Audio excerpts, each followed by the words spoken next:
Hey, and welcome to the World of Pets podcast. We are here because we love pets, we love people, we believe in health and wellness, we believe in supporting our veterans, nonprofits, and we are full of special guests that flood us with information.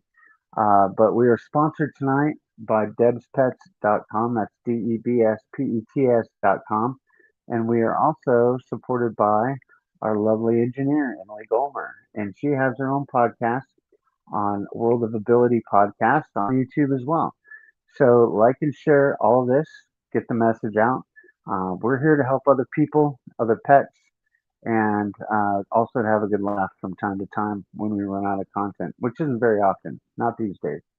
But tonight, Anthony is going to be my very, very special guest. And not only that, but he's the one that we're interviewing tonight. So, without further ado, Anthony, give us a quick rundown. And then after that, I would like Emily to play a quick video to make us all laugh a little bit. Jim Halpert once asked what a rundown was. He was asked to give a rundown to the new boss, and he was like, yeah, no problem. What's a rundown? Anyway, tonight we will be discussing a proposal that I will hopefully be making in the near future to my county supervisors. Tomorrow or Friday, is phase one. I will propose it in a meeting with one individual that knows people on the county board of supervisors to take our local animal care center, which is literally just overflowing with dogs, and take those dogs and do some vocational training in our county jail. In other words, have the inmates in the county jail train those dogs to be support animals and service animals. So that's what we're going to talk about tonight.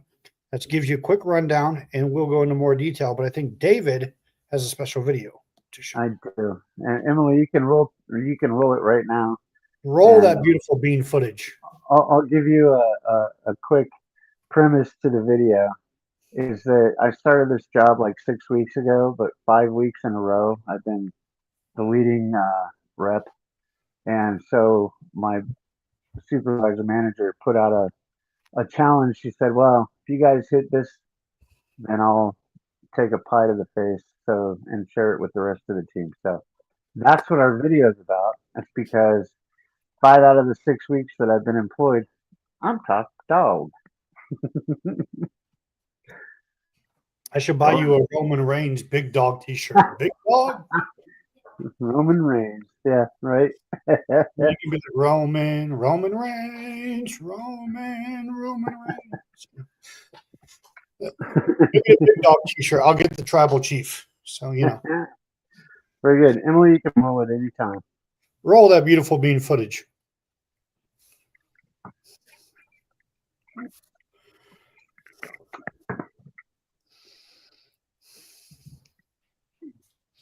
In the meantime, but I would like to tell the story. So I'm just the lead generator at the exit of a certain large corporation that people buy bulk at. And all I have to do is set appointments for the company's designers to come out. And they don't get free advertising. They're going to have to pay me for this. But long story short, hard work, be smart. It pays off. And, if you're willing to do the work because you want to get paid, guess what? It's going to pay off. So, ready anytime, Emily.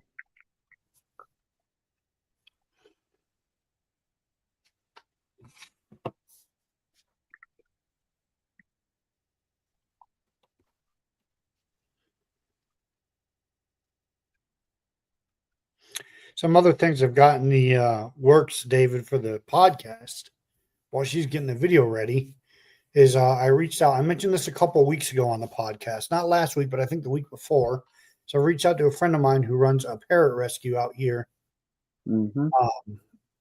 And I reached out to him again today. He did need a little bit of time. He's going through some things that are very time consuming. So I need a little bit of time, but I told him, I'd like to get Deb and I want to do an on location, either pre-recorded or live video on location at his parrot rescue and not just because of the interest in animals and having pets, but those are definitely some exotic pets, but also help him get the word out there of what he needs and getting these birds into the right homes and stuff. So, um, you know, Emily said she's not finding your video at the moment, but going to keep looking.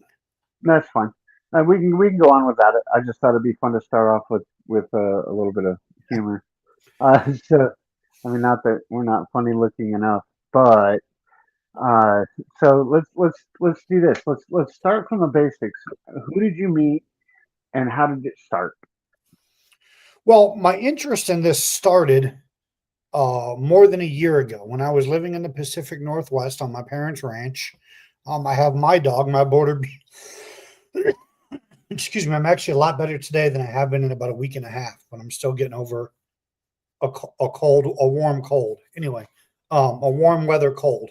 Um, about I don't know, a year and a half ago, I wanted to get my border beagle Cobb trained to be a service animal for me. Help me remind me when to take my meds, pick things up off the floor for me because of my back, that kind of stuff.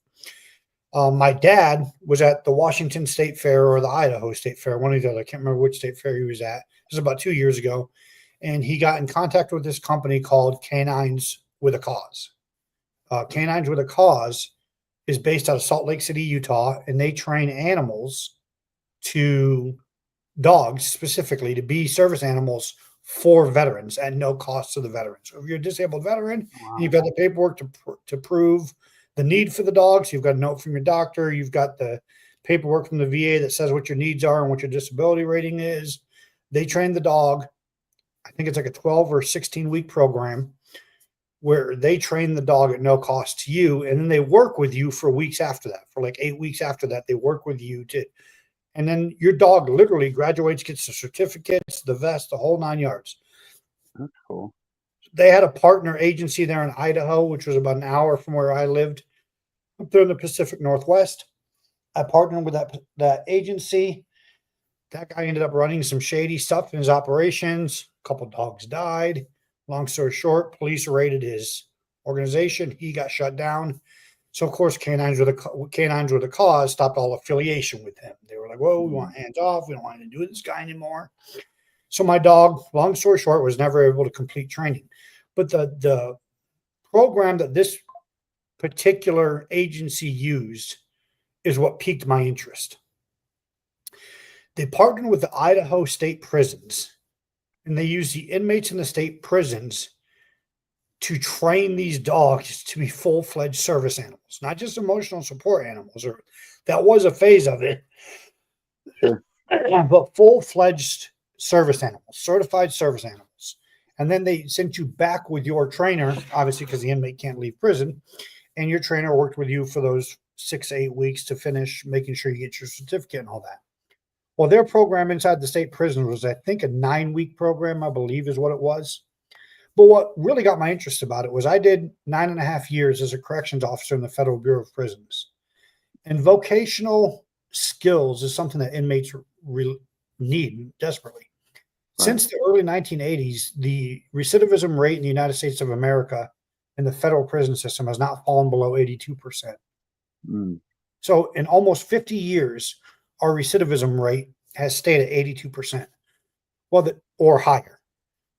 And what the recidivism rate is that's a rate of return. So an inmate serves their time for their original crime, they get released from prison, and then they return to prison. So what it's saying is 82% or more of federal inmates will return to prison at some point in their life. Yeah, so that's like there's like no mentoring program. It's like somebody going into AA or whatever, and hey, right outside the AA meeting, we're meeting next to a liquor store. Counting the 45 or 50 years that the federal prison system has been doing what they're doing, we're looking at billions and hundreds of billions, maybe even close to $1 trillion, and all kinds of programs to get these inmates, what do they call it? Reformed, get these inmates ready to release back into society.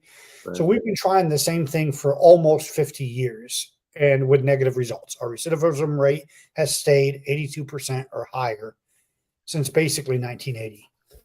And so that's insane. That's like overwhelmingly high percentage of guaranteed failure.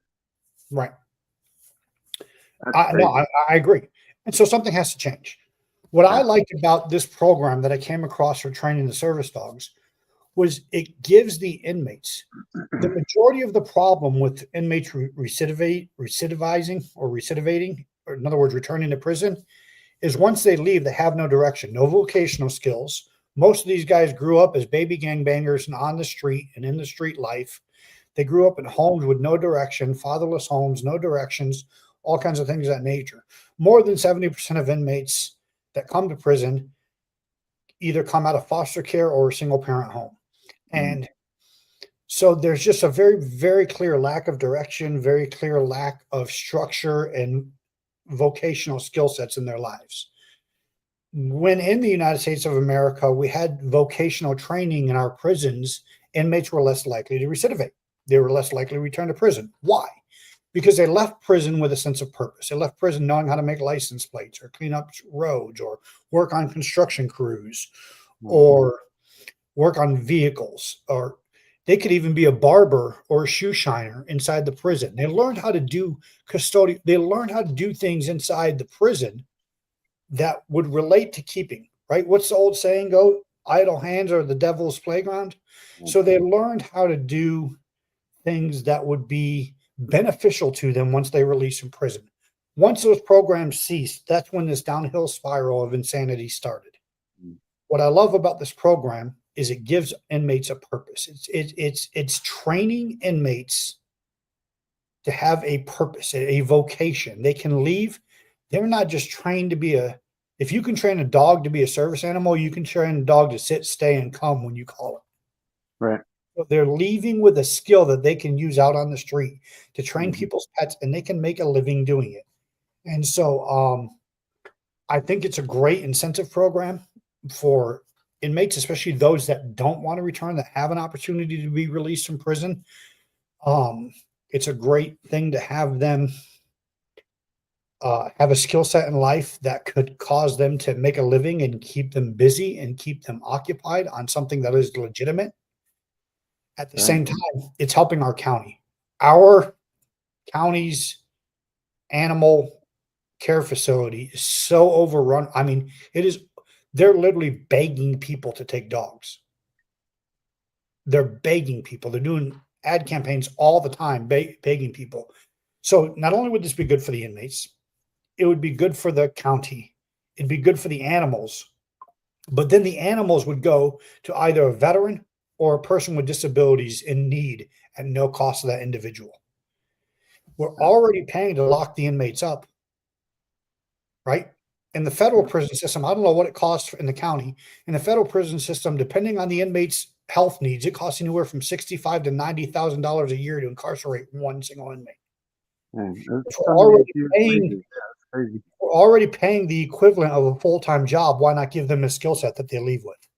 Right. Well, and you go back to you know local action leads to national impact. Uh, and I think that's super important. I mean, that's another thing. But if you teach these people a skill set, especially involving pets, because pets are healing, they're soothing, uh, you know, um, and not only just for the individual, but for other people. I've had uh, three, four dachshunds total in my life, and every single one of them melted everybody's heart. Why did that happen? Just because they were raised in a loving environment and they loved everybody else. And so, no, that's super great. And by the way, I'm willing to bet if we dug into it a little bit, I bet it would make um, people that have aggressive tendencies a little bit more docile, a little bit more relatable, a little bit Right. more able to cope with the society that they're being reintroduced into if they had that best friend to go out into the world with them. Right. And I was actually gonna touch on that. A lot of there's a lot of science and even psychology will tell you that, for example, if you have a kid that has, let's say, violent or anger, aggressive issues when they're growing up, they always say, watch the way they treat the family pet. In other words, the way they treat an animal is a big indicator of what they're willing to do to a person, because an animal, for the most part, is helpless and dependent, right? Yes, they can defend themselves, but a child quickly learns whether or not they can dominate that animal. And if they think they can dominate that animal, then the way they treat that animal is an indicator of the way they may treat people they feel like they can dominate. And there's a lot Right. of psychology and science behind that. And Yeah. so if we have an inmate, let's say the requirement is you have to be doing a year or more in prison, and then we give you a vocational set so that we have an inmate in the county that's locked up. They're doing a year, 2, 3, 4, 5, something like that. And we say, all right, we're going to teach you this vocational set. And the corrections officers are closely watching them with the animals. If they can't treat an animal properly, then they shouldn't be being released from prison. Right. And I think the two correlate. So I think not only is this good for the vocational training for the animals and for the beneficiaries of receiving these service animals, but it's also a good indicator on whether or not this person can reform back into society. Mm. I think that that's a large indicator as to whether or not this person will be able to be a contributing member of society, or are they going to continue to be a problem? Yeah. And Oh, man, so I think all that's around really the heavy impact to think of about a that. program like this would be positive. Right. I mean, that's even heavy to think of it from that perspective. How simple that is, but yet how complex that could be. Um, you know, had a thought, but it went away. So continue. Wow, just I'm just I think that the train that I was going on is, because we love our pets, we love other people here, we love our veterans here, we love the usefulness of not only just, peaceful behavior and conversation amongst people, but to have animals that are, trained properly to protect their owner, but also to be kind to strangers and that kind of stuff too. So I think that's a yep. really big thing. You don't want, somebody walking like me, a half blind guy walking a half blind dog down the street, and then he gets tangled up because he gets scared by another dog that he can't see. It's important to have that training, not only for the dog, but for the person, to know to avoid a situation ahead of time. So, there's all kinds of ways to approach that and take that, 40,000 foot view, if you will, and see things maybe before they happen and train someone or a animal. It doesn't even have to be necessarily a dog. I mean, I wouldn't mind walking a raccoon. Heck, we had a bear in the neighborhood last night. Oh, did So you? we went looking for it because somebody sent, doorbell footage out to the neighborhood, and we're like, hey, let's go find it. Maybe we can pet it because that's how dumb I am. But Give you a rule of thumb, David. When I was doing my survival training in the Army, I'm going to give you a rule of thumb. I'll take it. Bears, if it's black, fight back. If it's brown, hit the ground. If it's white, good night. Yeah, pretty much. It was a black bear. I've chased many off here in Colorado, by the way, over the years. Make And noise and fight back. That's what you do with black that's bears. that's what it comes down to. By the way, if you happen to be looking from the second story at a black bear, intentionally emptying your dumpster one bag at a time, carrying it around to the back, spreading it all across the yard, coming back for more, and you just say, "Hey, bear, bear, stop, bear, bear, bear, stop it, bear, bear, come on, bear." It doesn't work, by the way. What was that? I just see a post in there. Get rid of So claim. the person I'll first be making this proposal to on Friday is actually somebody we've had on the show in the past and somebody I met through this podcast. So I Very thought that cool. was interesting how, all of these things correlate and come full circle Mhm. and do all of that. So I'm excited.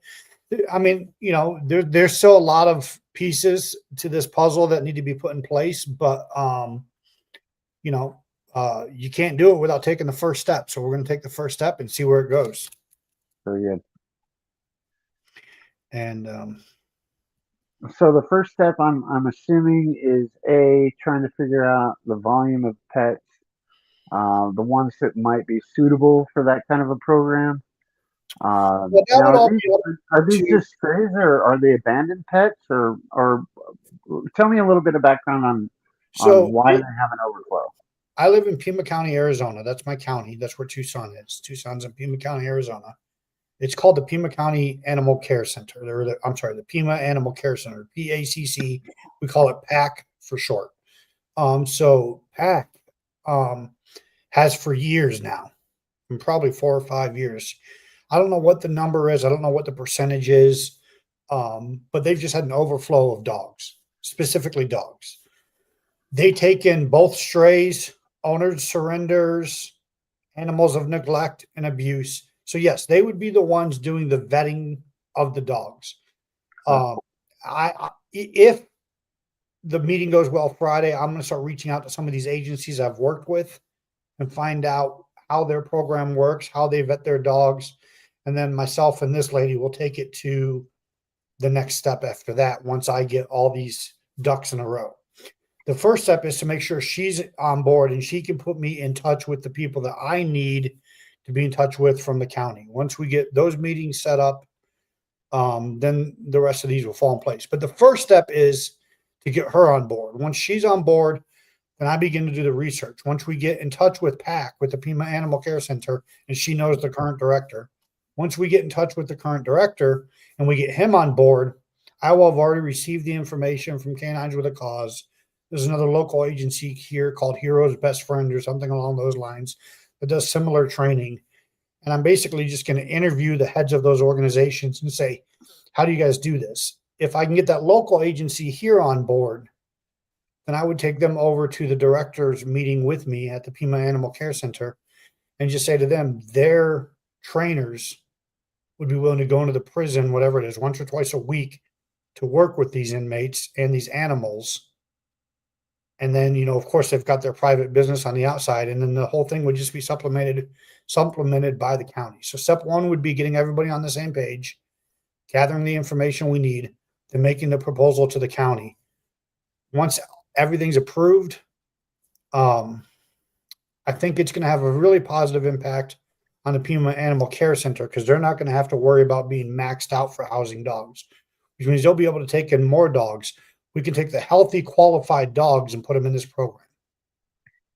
Very And so good. we're going to get the Have healthy, you qualified spoken with any? Sorry, I didn't mean to cut you off. Go ahead. Okay, that's going to get the healthy, qualified dogs out of the shelter and into a vocational program. Very good. Have you talked to any of the local city council members first? Are you involved with them as well? I know a gentleman that ran as a candidate, I would say 4 or 5 years ago for city council. I don't know any of the current seated members. I do know people that do, but the county would be able to more handle this than the city would. Gotcha. The That makes county sense. jurisdiction is over the city. So Sure. Well, yeah, I guess, yeah, when you look at the, yeah. Anyways, I won't go down that rabbit trail. So no, that's good. That's good to know. I'm glad that uh, it's clarified. Um, so um, clearly, the animals need to be with their potential trainers pretty much most of the time. Is that requiring separate quarters? Is there special accommodations, that kind no. of So stuff? when Cobb was in the program in Idaho, the first 2 or 3 weeks they had a kennel somewhere on the prison grounds where the COs were in charge of the dog. After the inmate and the dog both proved themselves to be a good working relationship, yes, they had to stay with the trainer. So they actually slept with the trainer in the trainer's cell for the remainder of the program. Yeah, Did everything with the trainer. Went to chow with the trainer. Went to class with the trainer. Did everything with the trainer. that makes perfect sense to me. Yeah, that sounds like a great program. Any other anything you want to expand on at this point? Anything No, else? this is in the very early stages of being just an idea at this point, proposal. So there's really not much more to expand on. I don't want to put too many names or positions out there because I haven't taken this to, like I said, Friday's step one. Once we get past step one, the more I know, the more steps I get and agencies and individuals get on board, the more I'll be able to give more details and be more clear in what we're going to do. Okay. Uh, Well, I guess with that, we'll recap our sponsors. We'll close it out for this week. Emily, if you were able to find that video I sent, or maybe it just didn't load in the attachment, I don't know. It doesn't matter. It was just me having a good time putting a pie in my manager's face. So whatever. But anyways, with that, again, you can help us. Our sponsor is debspets.com. That's debspets.com. And that's for pet and human wellness. That if you want to go chemical free, if you want to go with supplements, all that stuff is available on her website. Debbie, thank you so much for allowing us to have this opportunity to just be kind to the world. And Emily, thank you so much for being our engineer. I hope we can work together on other projects in the future. You can find Emily Gomer at World of Ability Podcast, and you need to include podcast on both of our sites on YouTube. Otherwise, it'll take you somewhere else. But with all that, Anthony, I'm going to let you close this out because, we love our veterans, we love our law enforcement and all that. But we also love just our neighbor. So go ahead and close this out. As always, man, we love you. You matter. You are important to us. You are important to your creator. And we would rather have a 3 a.m. conversation with you in a moment of need or for any reason than to wake up and hear your name on the headlines because you just couldn't go on any further. So please, we're here for you. We love you. You matter. Reach out. And until then, we'll see you next time. God bless. We love you all. See you soon.